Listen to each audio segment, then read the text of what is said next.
मक्के का वो सूरज थे कि जब चले आते थे तो कोई भी इल्म का सितारा हो, इल्म का चांद हो, छुप जाओ, इसलिए कि अभी इल्म का सूरज है। सरकार तादुशरिया। अब एक बात आपसे मैं कहूँ, मेरा मजहब इस्लाम। मेरा मजहब क्या है? इस्लाम। बेटा मेरा मजहब क्या है? अब किस मजहब के मानने वाले मेरे लाल? मुझसे बोलो ना। अल्हम्दुलिल्लाह, मेरा मजहब मजहब इस्लाम। जोर से बोलिए, मेरा मजहब मजहब इस्लाम। हाथ उठा के बोलिए, मेरा मजहब मजहब इस्लाम। एक बात समझने की है,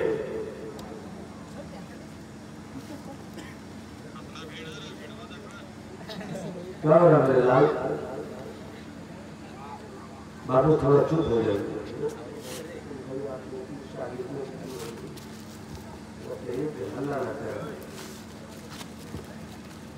मेरा मजहब मजहब इस्लाम। फख्र से कहते हैं कि मेरा मजहब मजहब इस्लाम, और फख्र से कहना भी चाहिए। मगर एक बात बताइए, अगर मैं आपसे पूछ लूं कि इस्लाम में वो कौन सी खूबी थी जिस खूबी की बुनियाद पर पूरी दुनिया में इस्लाम फैल गया, अगर मैं आपसे किया और आप नहीं बता सके तो फिर कितने अफसोस का मकाम है कि आप पैदा हुए मुसलमान, आपका मजहब है इस्लाम, आपका दीन है इस्लाम, आपकी इबादत है इस्लाम, आपका किरदार, आपका नजरिया है इस्लाम, फिर भी आप नहीं जानते कि इस्लाम का वो कौन सा मेन इंग्रेडिएंट है जिसकी बुनियाद पर इस्लाम फैल गया। क्या तलवार की बुनियाद पर? मुफ्ती महबूब साहब कहेंगे, क्या किताबों की बुनियाद पर? नहीं। क्या शायरी की बुनियाद पर? नहीं। क्या तकरीर की बुनियाद पर? नहीं। क्या इस तरह के स्टेज की बुनियाद पर? नहीं। इस्लाम के फैलाव में इन सब चीजों का योगदान है, मगर इस्लाम की वो चीज पेश कीजिए जिस चीज में कल तक जो इस्लाम, बस इसी तरह सुने आप, कल तक जो इस्लाम 40 साल की एक उम्र के इंसान जो पैदा हुआ 40 साल पहले मक्के की सरजमीन पर, अंधेरा जा रहा था, उजाला आ रहा, पीर का दिन था, तारीकी जा रही थी, जाती हुई तारीकी ने कहा वो आ रहा है कि जिसके आने पर तारीकी को भागना ही पड़ता। आए जैसे ही मुस्तफा 40 साल तक चुप रहे। कितने साल तक? जब तक सच नहीं बोलिएगा मेरी उंगली इस तरह उठी रहेगी और मेरे लफ्ज़ खामोश रहेंगे। कितने साल तक? 40 साल तक मुस्तफा मक्के में रहे, मुस्तफा चुप रहे। तो जो चाहूंगा मुस्तफा चुप रहे, मगर सब बोलते रहे, आमना के लाल का जवाब नहीं। मुस्तफा चुप रहे, मगर पूछे जैसा दुश्मन बोलता रहा, मोहम्मद का जवाब नहीं। मुस्तफा चुप रहे, मगर अबू लहब जैसे सरकश ने कहा अब्दुल्लाह के दुर्रे यतीम का जवाब। आखिर क्यों सब बोलते रहे? मेरी बात आपको अच्छी लग रही है? अब आप भूल जाइए कि लतीफे दरसों में सुनाए जाए। लतीफा सुन सुनकर अपने आप को बर्बाद मत कीजिए। बड़ी कीमती होती है ये रातें। बड़ी मेहनत से दरवाजे दरवाजे चंदा जमा करने के बाद सजती है ये रात। एहसास के दरवाजे को खोलो। इस वक्त पूरी दुनिया में सबसे ज्यादा मजलूम अगर कोई कौम है तो उसे मुसलमान कहते हैं। और पूरी दुनिया मुल्क मिलकर हिंदुस्तान से लेकर रशिया से लेकर चाइना से लेकर अमेरिका और अमेरिका से लेकर इस्राइल तक अगर किसी कौम को मिटाने की बात होती है तो उस कौम का नाम है मुसलमान। आखिर वजह क्या है? अगर हम अपनी तकरीरों में आपको ये न बता सके तो फिर तकरीर का मकसद हासिल नहीं होता। अगर इन जलसों में हमने अपनी कौम के जज्बात को बर्बाद करते हुए कौम को आसमान की बुलंदियों की तरफ भेजने के बजाय जमीन की पस्तियों में डाल दिया तो कल कयामत के दिन मुझको भी हिसाब देना होगा। हम लतीफों की बुनियाद पर अपनी कौम की नस्लों को बर्बाद होते हुए नहीं देखना चाहते हैं। हमें एहसास पैदा करना होगा कि हमारी वो क्या चीज थी, हमारी वो क्या चीज थी जिसकी बुनियाद पर हम कामयाब थे। आज नाकाम क्यों है? हम नमाज पढ़ रहे हैं मगर नाकाम। और थोड़ा आपके एहसास और शऊर के दरीचे को के दोनों पट को खोलकर उसकी हवाएं ले लूं ताकि मेरी गुफ्तगू दिलचस्प हो जाए। जरा मुस्कुरा कर बोलो सुभान अल्लाह, हाथ उठाकर बोलो सुभान अल्लाह। आपको ये सोचना होगा कि आखिर क्या चीज हमसे छीन ली गई, मेरा वो जौहर क्या था। और इसको समझिएगा तब समझ में आएंगे कि जब एक कानून शरीया खड़ा हो जाए तो दुनिया झुकती है। अगर हर कोई गुलाम कानून शरीया बन जाए तो दुनिया सलाम करेगी। मुस्कुरा के बोलो सुभान अल्लाह। एक हाथ हसनी दूसरा हाथ हुसैनी, दोनों हाथों को हवाओं में लहरा कर बोलो या हुसैन या हुसैन या हुसैन। हाथों को फिक्र दे रहा हो सकता है कि ये फिक्र बहुत दूर तक जाए। हमारे यहाँ नमाजियों की तादाद पहले से ज्यादा है, हमारे यहाँ जलसों की तादाद पहले से ज्यादा है, हमारे यहाँ मौलवियों की तादाद पहले से ज्यादा है। हमारे यहाँ तो खिलाफत अब बटने लगी है टोकरियों में। जो देखो जब देखो खलीफत बांट बांट कर खलीफा को मुस्तरद नहीं करना बल्कि अपनी पीरी मुरीदी की दुकान पर जाना चाहता है। इतने पीर पहले नहीं थे जितने पीर आज है। हमने पीर साहब का हाथ और चूम कर ये समझ लिया जन्नत मिल जाएगी। पहले ये देख के तेरा पीर पीर है नहीं। अगर तेरा पीर शरीयत के उजालों में रहता है उसका हाथ चूम ले, ये निस्बत तुझे जन्नत का मुसाफिर बना देगी। मगर तेरा पीर अगर दौलत का पुजारी है, तेरा पीर अगर दिन के उजालों में साफ कपड़े पहनता है मगर रात की तन्हाइयों में बदकिरदारी की नई नई दास्तानें लिखता है तो ऐसा पीर तुझे जन्नत नहीं ले जाएगा। ऐसा पीर तुझे जन्नत का मुसाफिर नहीं बनाएगा। लक्कर पीर, बक्कर पीर, झाऊ पीर, झोला पीर, ढक्कन पीर, बभड़ा पीर,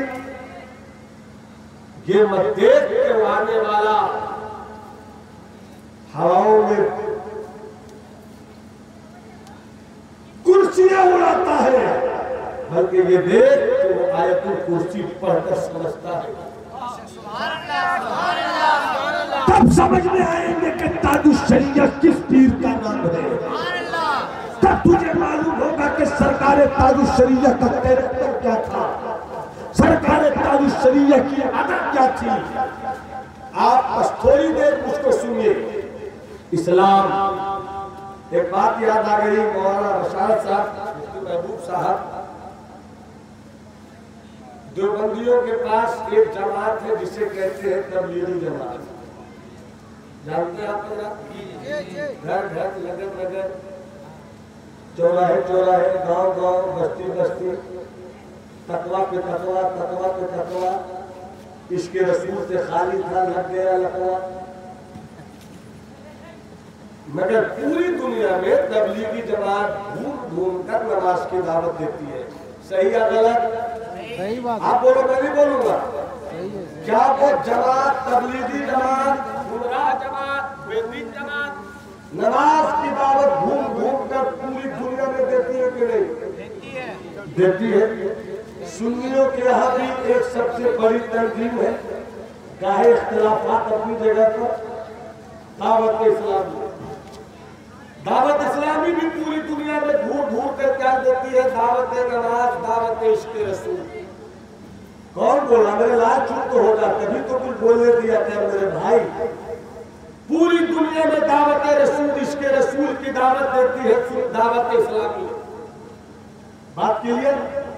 नमाज की दावत देती है, रोजे की दावत देती है, हज की दावत देती है, नमाज की दावत देती है, मसले समझने और समझाने की दावत देती है। आपने कभी सोचा कि जो अमेरिका इस्लाम का दुश्मन है, जो रशिया इस्लाम का दुश्मन है,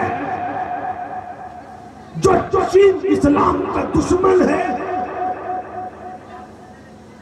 जो जर्मन, जापान, ब्रिटानिया, फ्रांस और यूरोप के बड़े बड़े शहरों के बड़े बड़े हुक्मरान इस्लाम के दुश्मन हैं, वो क्यों ऐसी तंजीमों को रोकते हैं?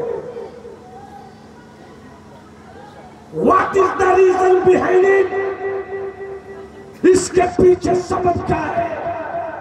रशिया को चाहिए था नमाज वाली तंजीम को रोक दे, ब्रिटानिया को चाहिए था रोजे वाली तंजीम को रोक दे, अमेरिका को चाहिए था ज़कात के फलसफे बताने वाली तंजीम को रोक दे। इस्लाम की सबसे बड़ी दुश्मनी ये ताकत है, और सजदे वाले को नहीं रोक पा रही, रुकू वाले को नहीं रोक पा रही। क्यों? इसलिए कि अच्छा दूसरी चीज, और अगर कोई कौम मुस्लिम सियासत के नाम पर अपनी पार्टी लाती है, एहसास पैदा करना सियासत की बुनियाद पर, तो फौरन उस तंजीम पर बैन लगाया जाता है, फौरन इसी तंजीम पर पाबंदी लगाई जाती है। नमाज वाली तंजीम पर पाबंदी नहीं, रोजे वाली तंजीम पर पाबंदी नहीं, हज वाली तंजीम पर पाबंदी नहीं, ज़कात वाली तंजीम पर पाबंदी नहीं। क्यों? इस कौम में अगर कोई सियासी बारादस्ती और पॉलिटिकल तौर पर अपने आप को आगे बढ़ाने की सोचता है, तो ये पूरी दुनिया मिलकर उस पर पाबंदी लगा देती है।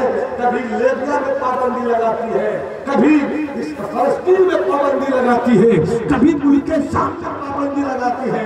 एक रात का सद्दाम हुसैन उठता है तो अमेरिका पूरी ताकत के साथ उसे बर्बाद कर देना चाहती है।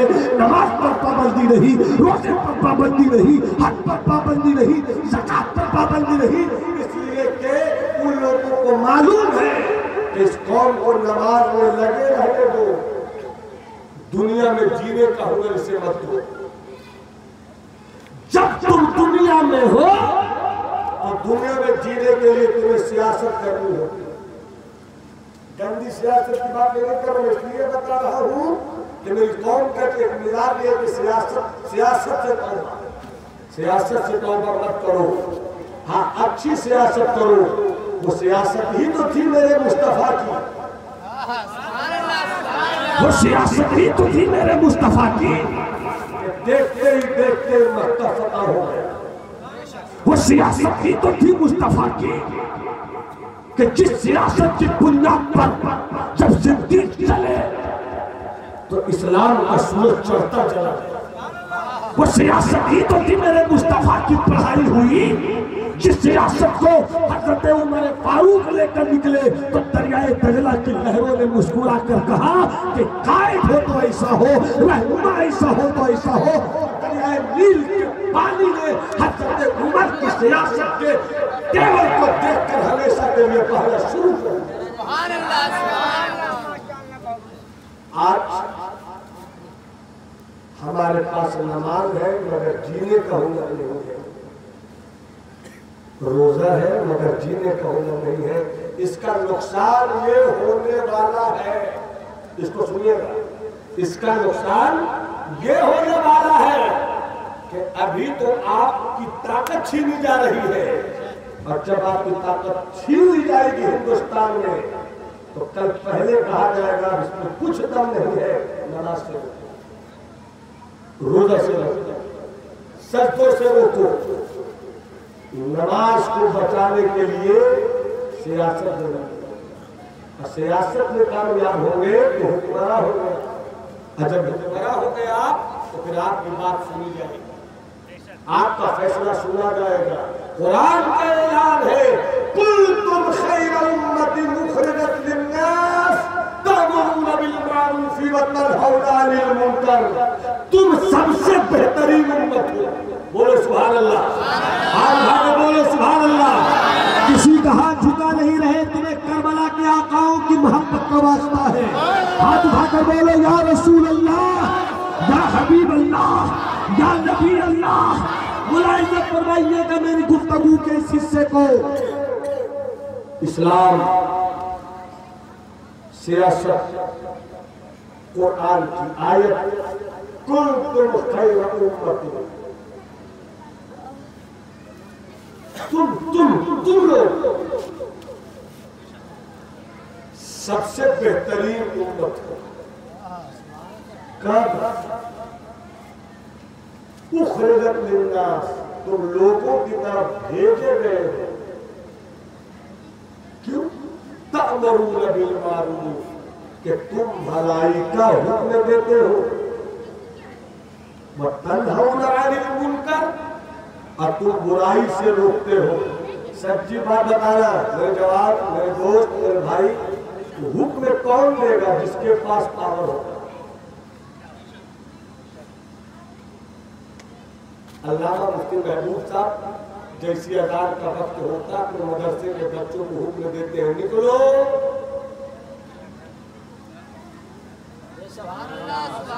क्यों? इसलिए कि ये जानते हैं कि इन बच्चों का हाकिम मैं हूं। बोलो ना यार, बोलो ना। अगर एक बाप अपने बेटे से कह दे कि जाकर कोटरमे से सबसे बेहतरीन किस्म की मिठाई कलाकंद लेकर आ, एक बाप ने बेटे को क्यों कहा? इसलिए कि वो जानता है कि मैं इसका हाकिम हूं।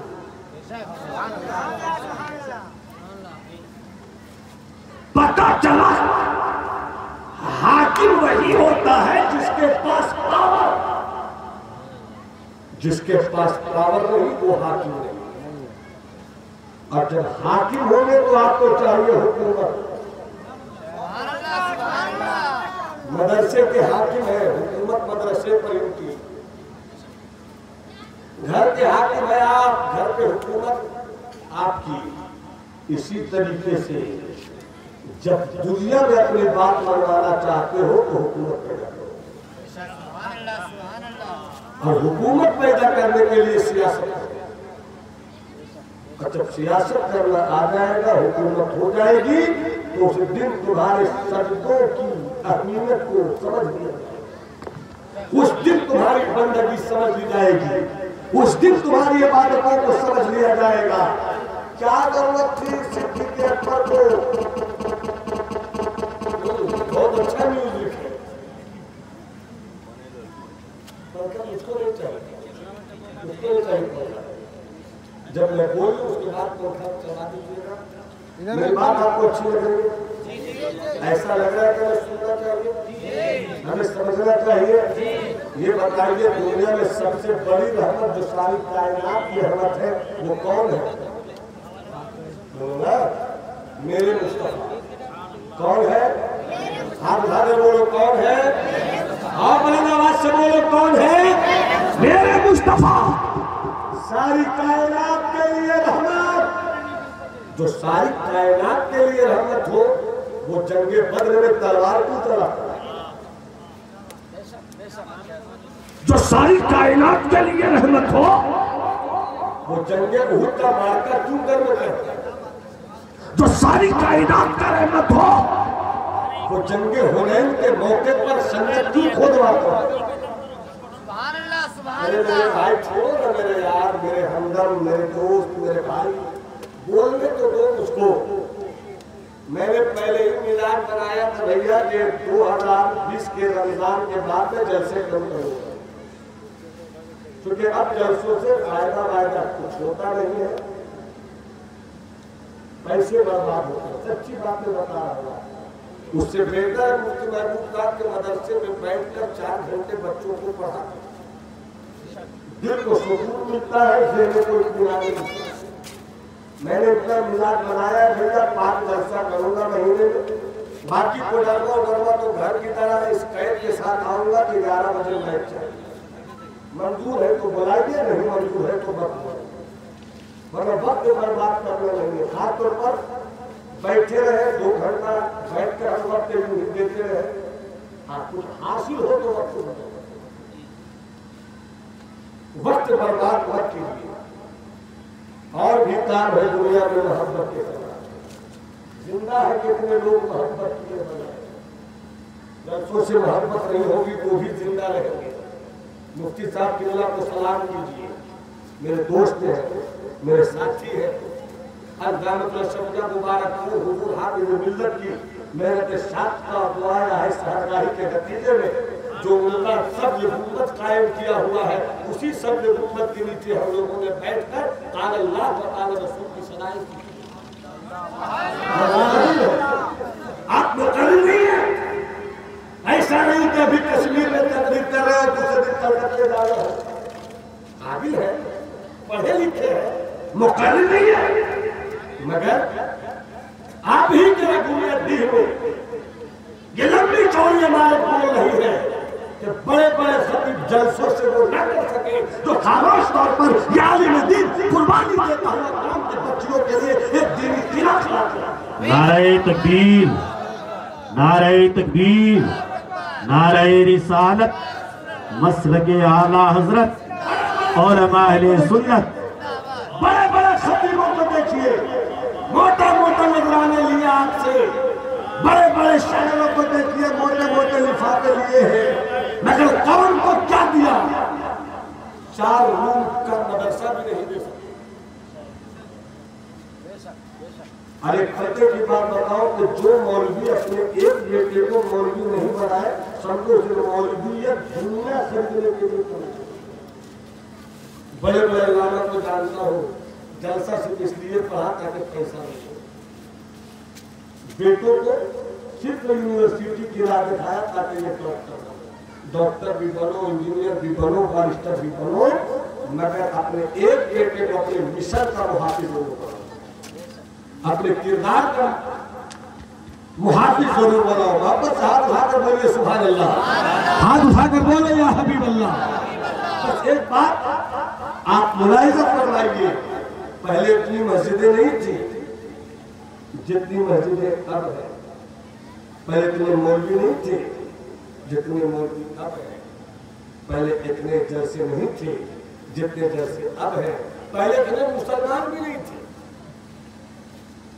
जितने अब है। मगर क्या बात है, हम कैसे बढ़े थे? तो बस मेरा एक मिशन था, मेरा जीना अल्लाह की। सब लोग बोलिएगा, पहले मुस्कुरा दीजिए, मुस्कुराने के बाद कहिए सुभान अल्लाह। मेरा जीना अल्लाह के लिए, मेरा मरना अल्लाह के लिए, मेरी इबादत अल्लाह के लिए, मेरे सजदे अल्लाह के लिए। मौला अली है, जंग है, दुश्मन को शिकस्त दे दिया अली की। अली दुश्मन के सीने पर सवार। दुश्मन ने देखा कि अब तो मरना तय है, अली की तलवार जुल्फकार हैदरी तो मुझे काट ही डालेगी, चलते चलाते कुछ तो कर जाऊं। उस बदबख्त ने, उस वक्त के बदबख्त ने हज़रत अली के चेहरे पर थूक दिया। हज़रत अली उतर गया, वो देखता रह गया।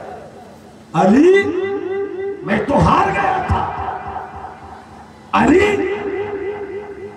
तुमने तो मुझे कत्ल कर देना था, मगर तुम उतर गए मेरे सीने से। और जबकि मैंने तुम्हारे चेहरे पे थूक दिया था, क्यों छोड़ दिया मुझको? तो मौला अली ने कहा सुनो, अली अपने लिए नहीं लड़ता है, अल्लाह के लिए लड़ता है, अल्लाह के लिए लड़ता है। जब मैंने तुझे पटका, मेरी लड़ाई अल्लाह के लिए थी। जब मैंने तुझे शिकस्त दिया, मेरी लड़ाई अल्लाह के लिए थी। मदीने से मैदान जंग में उतरा, मेरी लड़ाई अल्लाह के लिए थी। घोड़े पर मैं सवार हुआ, मेरी लड़ाई अल्लाह के लिए थी। मैंने जुल्फ़िकार हैदरी से दुश्मनों की गर्दनों की शहरत को काटना शुरू किया, मेरी लड़ाई अल्लाह के लिए थी। तुझे टारगेट पर लिया, मेरी लड़ाई अल्लाह के लिए थी। तुझको पटक दिया, मेरी लड़ाई अल्लाह के लिए थी। तेरे सीने पर सवार हुआ, मेरी लड़ाई अल्लाह के लिए थी। तलवार से तेरी गर्दन जुदा करने वाला था, मेरी लड़ाई अल्लाह के लिए थी। मगर जब तुमने मेरे चेहरे पे थूक दिया, मुझे गुस्सा बहुत आया, मगर मैंने तलवार फेंक दी। मैं सीने से उतर गया कि कल कयामत के दिन अगर पूछ लिया गया कि तूने इस दुश्मन को इसलिए कत्ल किया कि तेरे चेहरे पे थूक दिया था, तो मैं क्या जवाब दूंगा? अली की तलवार निकलती भी है तो खुदा के लिए, और नियाम में जाती भी है तो खुदा।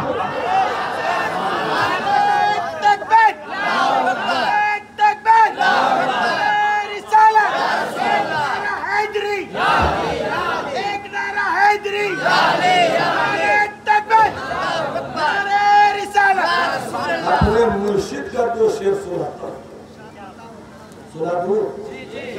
इसमें इजाजत मुफ्ती महबूब साहब मुस्कुरा दो, यही काफी मुलाजा फरमाए। मेरे मुर्शिद काबिल खुदा हैं, सरकार तारी शरिया का जो शेर आपके हवाले। बुल हवस सुन, बुल हवस सुन, सी मुज़र की बंदगी अच्छी नहीं। बुल हवस सुन, सी मुज़र की बंदगी अच्छी नहीं। बुल हवस सुन, सी मुज़र की बंदगी अच्छी नहीं। उनके दर की भीख अच्छी, उनके दर की भीख अच्छी, सरवरी अच्छी। उनके दर की भीख अच्छी, सरवरी अच्छी नहीं।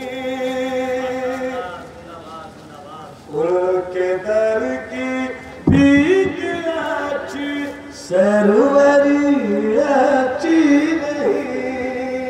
और वक्ता पेश करो वाला फरमाए, जो पिया को भाई अख्तर, जो पिया को भाई अख्तर, वो सुहाना राग है।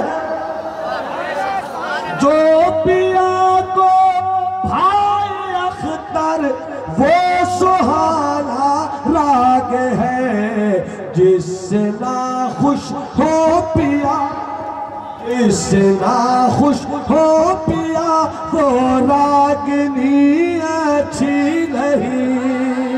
जिससे ना खुश हो पिया, वो रागनी अच्छी नहीं। वो कौन सी चीज थी जो हमसे छीन ली गई? आप जानते हैं, मगर एक लफ्ज में बता दूं, इखलाके नबवी।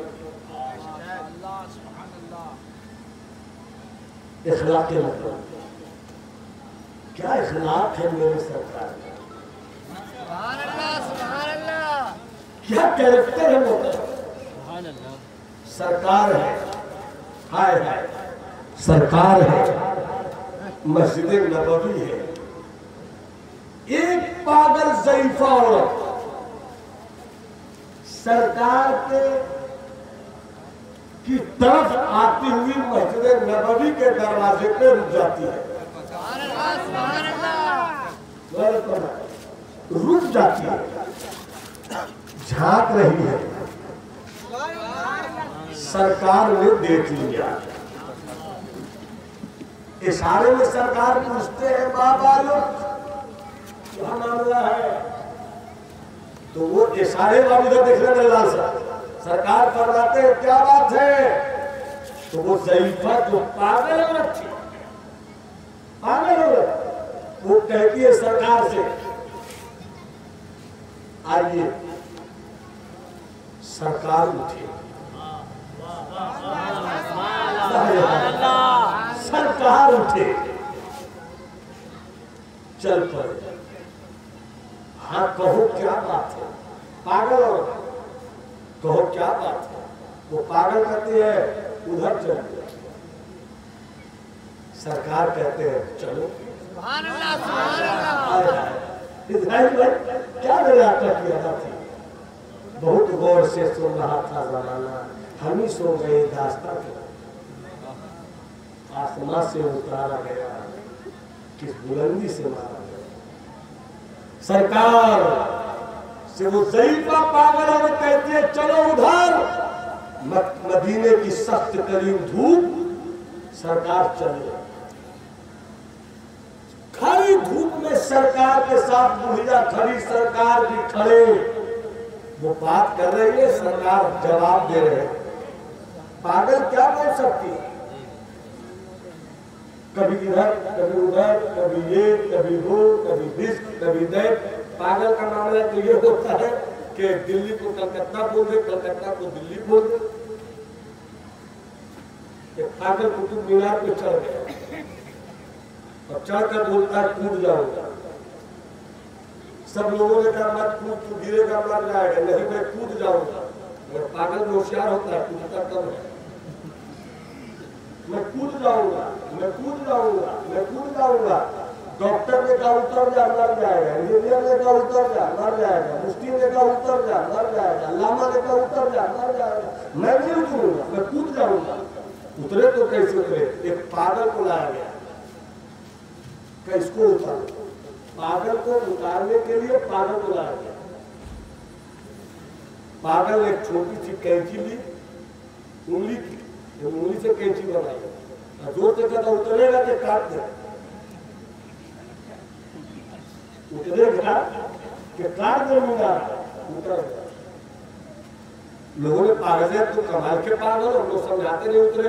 कैंची से उंगली के कैंची से मीनार कटेगा, इस पागल का बहुत बड़ा पागल है, वो काट ही देगा। तो पागल की बोली का कोई वेग नहीं होता, मगर वो पागल औरत मुस्तफा जाने रहमत को खड़ी धूप में खड़ी किए, बोलती रही, मगर सरकार ने मुस्कुरा मुस्कुरा कर जवाब दिया। जब तक सब नहीं बोलोगे मैं आगे नहीं बढ़ूंगा। हाथ उठाकर बोलो सुभान अल्लाह। बहुत देर गुजर गए, हजरत उमर देख रहे हैं, अंदर से बहुत जलाल में है। बताओ वो पागल और मेरे सरकार को धूप में खड़ी किए हैं। जब सरकार उधर से आए, ये सुनने की चीज है मुस्तफा के खिलाफ क्या। जब आए सरकार, हजरत उमर फरमाते या रसूल अल्लाह, आप भी किस पागल औरत के चक्कर में पड़ गए हुजूर। पूरा मदीना उसे पागल जानता है, बेमतलब आप धूप में खड़े रहे, सरकार धूप में आपका जिस्म जलता रहा, उस बुढ़िया के पीछे क्यों वक्त दिया, इतनी बात क्यों सुन रहे थे। सरकार ने मुस्कुरा कर कहा उमर, उसकी बात मदीने में कोई नहीं सुनता, मैं भी नहीं सुनूं तो बुढ़िया किसको सुनाए। नारे तकबीर, हाथ उठाए, नारे तकबीर, नारे रिसालत, मसलके आला हजरत, फैजाने आला हजरत, सरजमीन रहुनियाडी। वाह वाह, ये है नबी का इखलाक। पागल के साथ जब नबी ने इखलाक पेश किया तो अच्छे अच्छे लोग इस्लाम के दामन में आ गए। एक साहब ये रसूल आए सरकार की बारगाह में, आंखों में आंसू, क्या हो गया तुझे, क्यों रो रहा है तू? उसने कहा सरकार मेरा बच्चा गुम हो गया, तलाश किया नहीं मिला, थक हार कर आया हूँ। चैनल चलाते आपके सबका ठिकाना तो आप है। अकरम इस्लामिक दुआ फरमाइए सरकार, कुछ कीजिए आका। रिवायत है कि सरकार ने दुआ के लिए हाथ उठाया, अभी हाथ उठाकर समेटा भी नहीं था कि फौरन निकालने वाले ने कहा सरकार फला के बच्चे को फला जगह पे बच्चों के साथ खेलते हुए देखा है। वाह क्या तू तो करम है शाहे बतहा तेरा। महबूबा के पास 1 करोड़ रुपया है, फॉर एग्जाम्पल, मिसाल के तौर पर, क्या है मुझे नहीं पता है। आपने इनसे मांग लिया 25 लाख, दिया, आप कहते बड़ा कमाल का आदमी, बड़ा सखी है, दे दिया 25 लाख। अगर से कर नहीं दिया नेटवर्क हाँ कब दिया, वो भी कर्ज के तौर पर। इस्लामिक नेटवर्क मगर सखी तो उसे कहते हैं कि नहीं है फिर भी देता। वाह क्या तू तो करम है शाहे बतहा तेरा।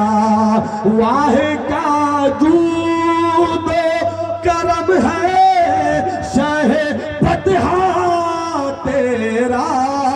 नहीं नहीं नहीं नहीं नहीं सुनता ही नहीं मांगने वाला तेरा।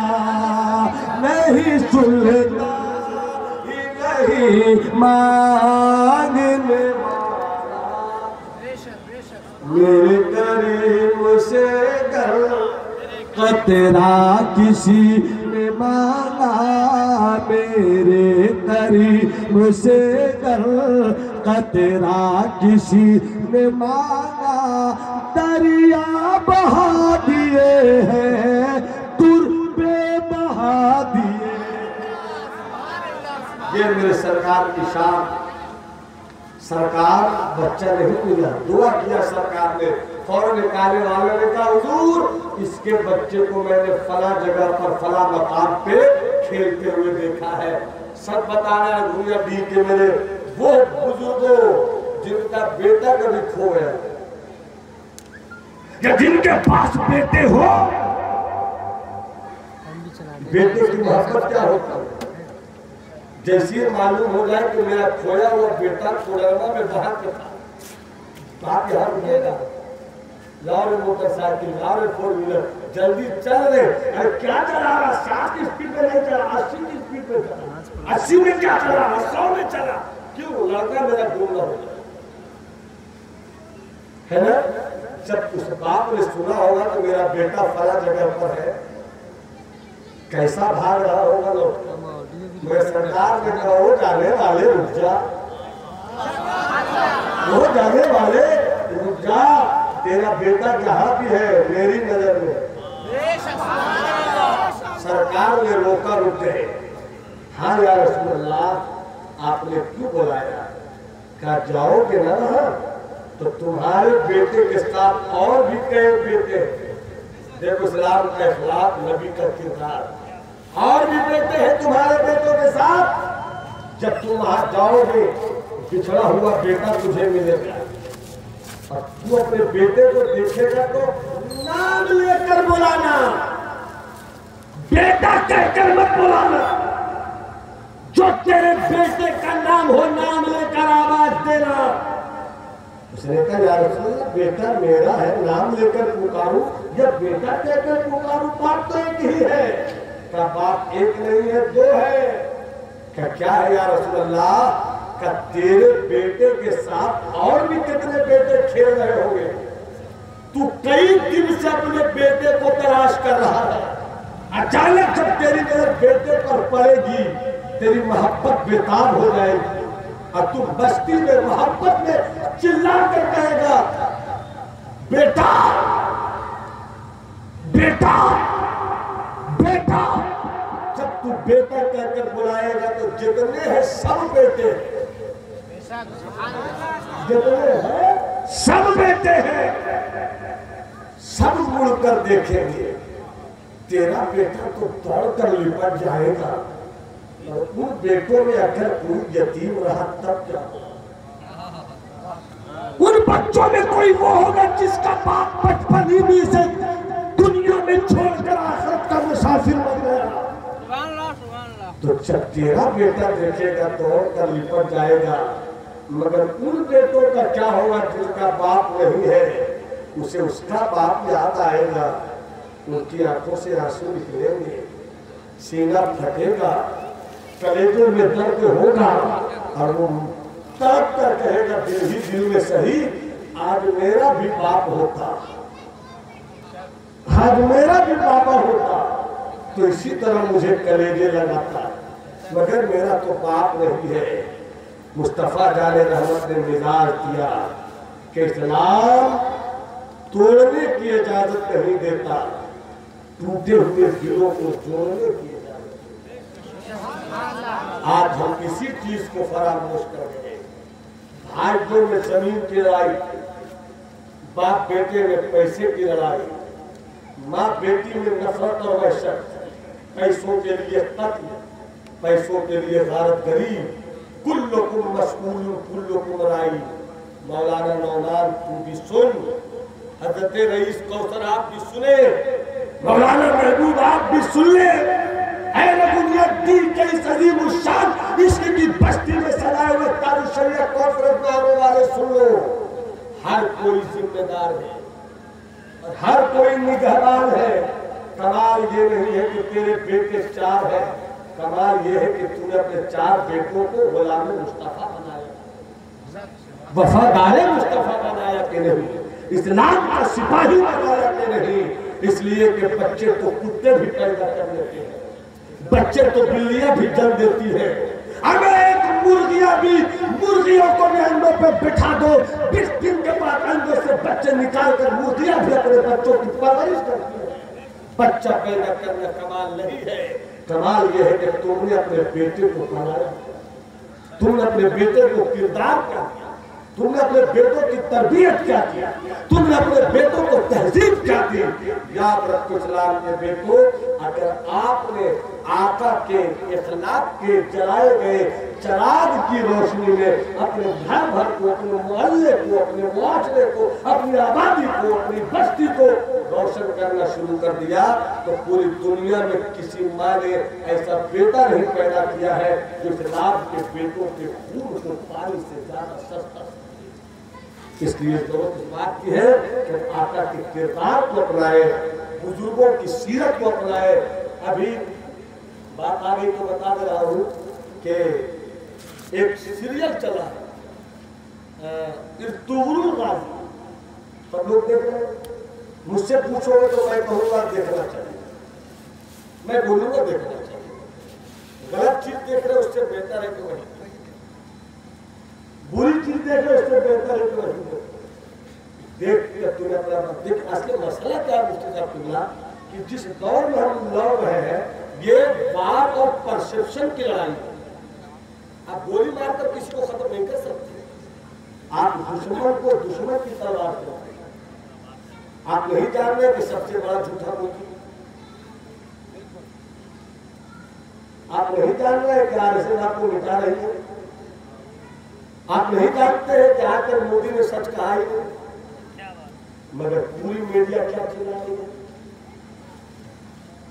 गोदी मीडिया आप कहिए, बिकाऊ मीडिया कहिए, जमीन फरोश मीडिया कहिए, कुछ कहिए, फर्क क्या पड़ता है?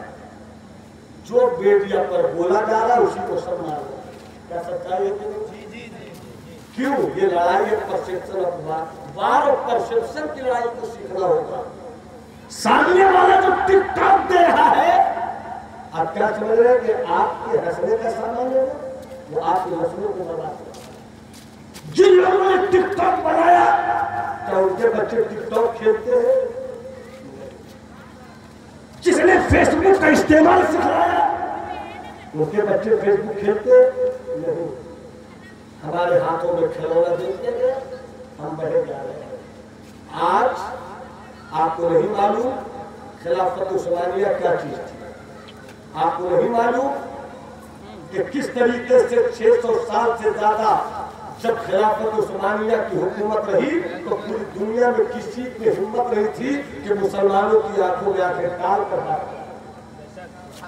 उसे कैसे छीन लिया गया, वहाबियों ने साजिश की, उसे कैसे खत्म किया गया, बदअकीदों ने साजिश किया, अंग्रेजों से मिलकर साजिश किया। तारीख बताना मेरा मकसूद नहीं है, मगर कहना यह है कि 600 साल की तारीख जब खिलाफत उस्मानिया खत्म हुई और जब मुस्तफा कमाल अतातुर्क जैसे फासिस्ट नजरिए के आदमी ने अपनी हुकूमत का झंडा बाहर डाला अंग्रेजों की ताकत के इशारे पर, तो आलम का हो बस बात को बिल्कुल गौर होगी, आलम का हो कि हुकूमत मुसलमानों की चली गई, तब से पूरी दुनिया का मुसलमान गुलाम दर गुलाम दर गुलाम बनता जा रहा है। 1922 में ये बात हुई और 100 साल तक के लिए तुर्की की हुकूमत को ये कहा गया कि दरिया तुम्हारा होगा मगर कब्जा मेरा होगा। 100 साल तक तुम तो जमीन तुम्हारी होगी मगर तुम अपनी जमीनों पर तेल का कुआं नहीं खोल सकते, तुम ऐसे ही जीना होगा। 100 साल में 98 साल गुजरने को है, 2 साल बाकी रह गए हैं। जैसे 2 साल और पूरा होगा तुर्की का बनाए फास्फोरस आग पर होगा, और जब वो तुर्की का होगा तो उसे अपनी दौलत आएगी कि तुर्की के साथ साथ तुर्की के पास दौलत भी आएगी, ताकत भी आएगी। इसीलिए अभी से तुर्की की लड़ाइयाँ शुरू हो गई है। ये जो तुर्की का सीरिया बना है सिर्फ इसलिए बना है कि मुसलमान बेटों को अपनी तारीफ मालूम हो जाए। मैं अपने महल्ले की बात कर रहा हूँ, अपने शहर की बात कर रहा हूँ।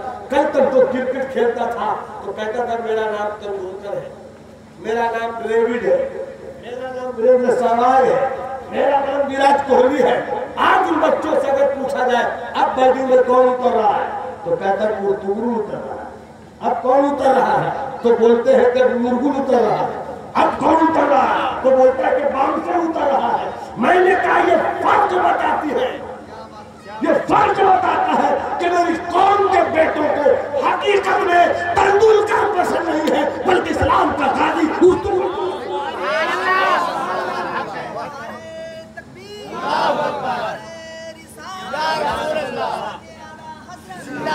जब क्रिकेट की सोचिएगा तो क्रिकेट तक रह जाइएगा, जब फुटबॉल तक सोचिएगा तो फुटबॉल तक रह जाइएगा, जब नौमान की सोचिएगा तो नौमान तक रह जाइएगा। जरूरत यह है कि नौमान तक मत रहो, जरूरत यह कि इस्लाम का हासिल, जरूरत यह कि इस्लाम का मुजाहिद बन जाओ। एक चरवाहा उर्तुगुल की सूरत में सुलेमान का बेटा बनकर निकला तो एक तरफ पार्वती की गंदी सियासती साजिशों की और एक तरफ चंगेज खान की दहशत और वहशत फैलाने वाली फौज। मगर चरवाहे को अल्लाह ने ईमान की वो दौलत दे दी थी कि उस वजूद में रहकर भी एक ही वक्त में अगर चंगेज की फौज को शिकस्त देता है तो वही पार्वती के किले में अपना परचम लहराकर इस्लाम के गाजियाना तेवर को आगे बढ़ा। इसलिए जरूरत ये है, हम क्या घबरा रहे, पूरी दुनिया घबरा रही इस सीरियल से।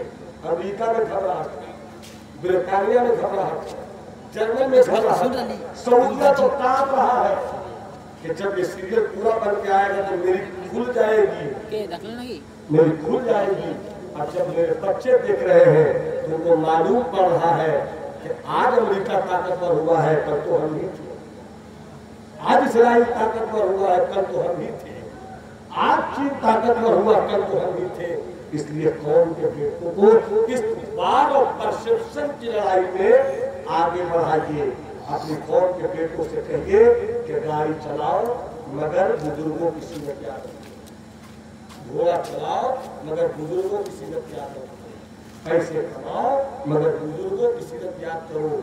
अल्लाह इकबाल कहते हैं इलाही ये तेरे असरार बंदे जिन्हें तूने बख्शा है जो के खुदाई, दुनीम इनकी ठोकर से दरिया व सहरा, पहाड़ इनकी हैबत से है मिसराई, शहादत है मतलूब मकसूद मोमिन, नमाले गनीमत में किस्मत कुशाई, दो आलम से करती है बेगाना दिल को, अजब चीज है लज़्ज़त आशनाई।